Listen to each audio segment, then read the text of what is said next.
एक बहुत घना बम्बू का जंगल था। इस जंगल से गिरधर और उसका बेटा रंजीत दोनों बम्बू काट कर उन्हें बाजार में बेचा करते। कई वर्षों तक उनका काम अच्छा चल रहा था। उन्हें जीवन जीने के लिए पर्याप्त रुपए मिल जाया करते। समय के साथ गिरधर बुढ़ा हो रहा था और अब वो पहले की तरह ताकतवर नहीं रहा। अब वो सिर्फ छोटे छोटे बम्बू के पेड़ ही काट सकता था। गिरधर का बेटा रंजीत उसका सहारा था। दोनों अब भी साथ जंगल जाके बम्बू के पेड़ काटा करते और फिर उन्हें बाजार में बेचकर पैसे कमाते। एक दिन जब गिरधर अपनी चारपाई पे बैठा अपनी पत्नी से बातें कर रहा था। सीता, क्या तुमने रंजीत की शादी के लिए कोई लड़की ढूंढी है? देख तो रही हूँ, लेकिन कुछ बात आगे नहीं बढ़ाई। सोचा एक बार रंजीत से बात कर लूं, फिर देखते हैं। और तभी रंजीत शादी करके घर आया। माँ, मैंने शादी कर ली है। अच्छा है रंजीत, लेकिन अचानक? अगर हमें बता देते तो अच्छा होता। हमारे भी कुछ अरमान थे तुम्हारी शादी को लेकर। खैर, बहू के मायके से कोई नहीं आया? नहीं, हम वहाँ जा रहे हैं। मतलब? नैना के पिताजी बहुत अमीर हैं। उन्होंने इसी शर्त पे शादी की इजाजत दी कि मैं उनके साथ उन्हीं के घर में रहूं।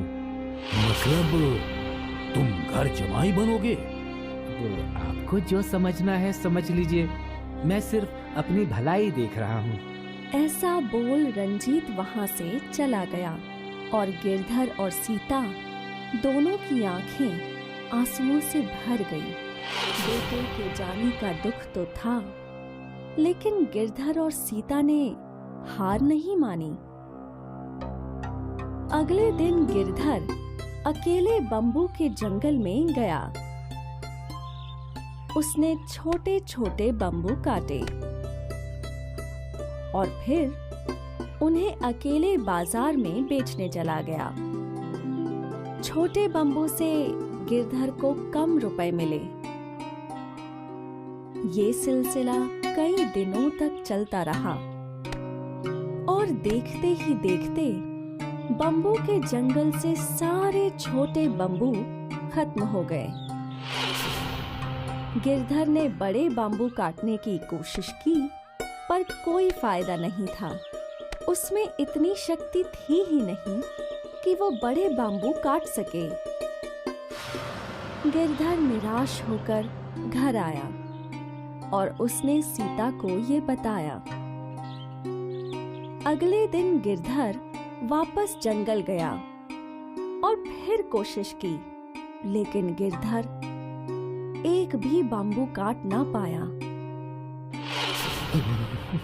सीता, अब हम क्या कर सकते हैं?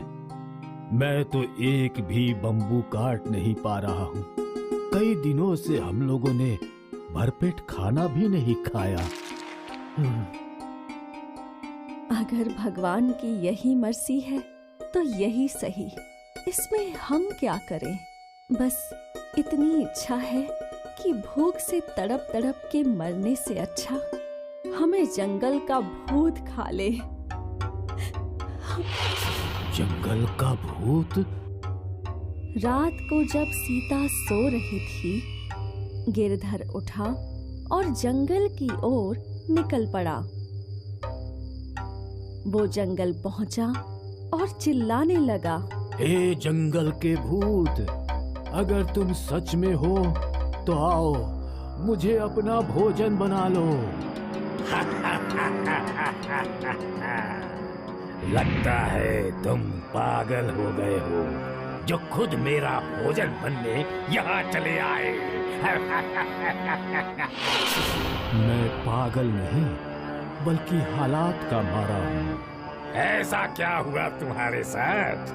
गिरधर ने अपनी कहानी भूत को बताई। बहुत बुरा हुआ तुम्हारे साथ, लेकिन आज के बाद तुम हमेशा खुश रहोगे। ये लो, ये जादुई हंसिया, ये मेरी तरफ से तुम्हारे लिए तोहफा है। ये एक जादुई हंसिया है। इस हंसिये से तुम जिस भी बम्बू के पेड़ को छुओगे वो अपने आप कट जाएगा। ऐसा बोल वो भूत वहां से गायब हो गया। अगले दिन गिरधर जादुई हंसिया लेकर बाम्बू के जंगल पहुंचा और जैसे ही गिरधर ने जादुई हंसिये से बाम्बू का पेड़ छुआ, वो अपने आप कटकर जमीन पर गिर गया। गिरधर बहुत खुश हो गया। गिरधर उस बाम्बू के पेड़ को बाजार ले आया और एक बार फिर उसे अच्छे रुपए मिले। एक बार फिर बुढ़े गिरधर और सीता का जीवन सुखमय हो गया और इसका कारण था भूत का तोहफा, जादुई हंसिया। हेलो, मैं हूँ गिन्नी। अगर आपको ये कहानी पसंद आई तो हमारे चैनल को लाइक कीजिए, सब्सक्राइब कीजिए और शेयर कीजिए और हर रोज देखिए ऐसी ही अच्छी अच्छी कहानियाँ।